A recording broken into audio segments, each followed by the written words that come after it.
মুক্তাগাছায় যৌথ বাহিনীর মহড়া অনুষ্ঠিত। ময়মনসিংহের মুক্তাগাছায় আসন্ন ত্রয়োদশ জাতীয় সংসদ নির্বাচনকে কেন্দ্র করে যৌথ বাহিনীর মহড়া অনুষ্ঠিত হয়। সুন্দর করার লক্ষ্যে অন্যান্য সকল আইন শৃঙ্খলা বাহিনীর সাথে বাংলাদেশ সেনাবাহিনীও মাঠে নির্বাচন সুষ্ঠু করার কাজে নিয়োজিত রয়েছে। তো আজকে আমরা এখানে আমাদের একটি মহড়ার আয়োজন করেছি। আমাদের মহড়ার উদ্দেশ্য হচ্ছে যে সাধারণ জনগণ যেন নির্বাচনের দিন তারা নির্ভয়ে ভোট কেন্দ্রে যেতে পারে এবং তাদের ভোটাধিকার প্রয়োগ করতে পারে।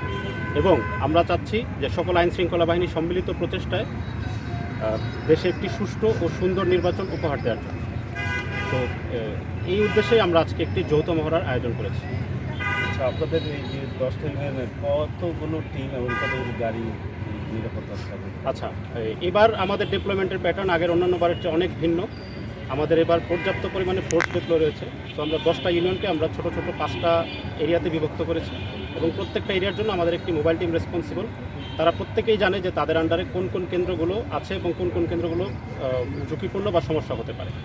তো নির্বাচনের দিন ভোট শেষ না হওয়া পর্যন্ত আমাদের প্রত্যেকটি টিম তাদের যে দায়িত্বপূর্ণ এলাকা সে এলাকায় তারা অবস্থান করবে এবং যে কোনো ধরনের অপ্রীতিকর ঘটনা যদি ঘটে তাহলে তারা কুইক রেসপন্স করবে। সোমবার সকাল 11টায় স্থানীয় সরকারি আরকে উচ্চ বিদ্যালয় খেলার মাঠে এই মহড়া অনুষ্ঠিত হয়। মহড়াটি পরিচালনা করেন Muktagacha camp commander major Tarek Aziz. এতে সেনাবাহিনী, border guard, Bangladesh BGB, police, RAB ও আনসার বাহিনীর বিভিন্ন সদস্যরা অংশগ্রহণ করেন।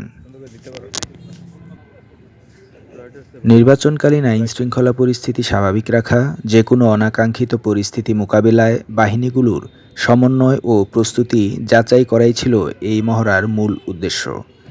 মহড়ায় উপজেলা নির্বাহী অফিসার কৃষ্ণচন্দ্র, সহকারী কমিশনার ভূমি লুবনা আহমেদ লুনা, মুক্তাগাছা থানার তদন্ত কর্মকর্তা জুলুস খান সহ বিভিন্ন দপ্তরের কর্মকর্তা ও স্থানীয় গণমাধ্যম কর্মীরা উপস্থিত ছিলেন।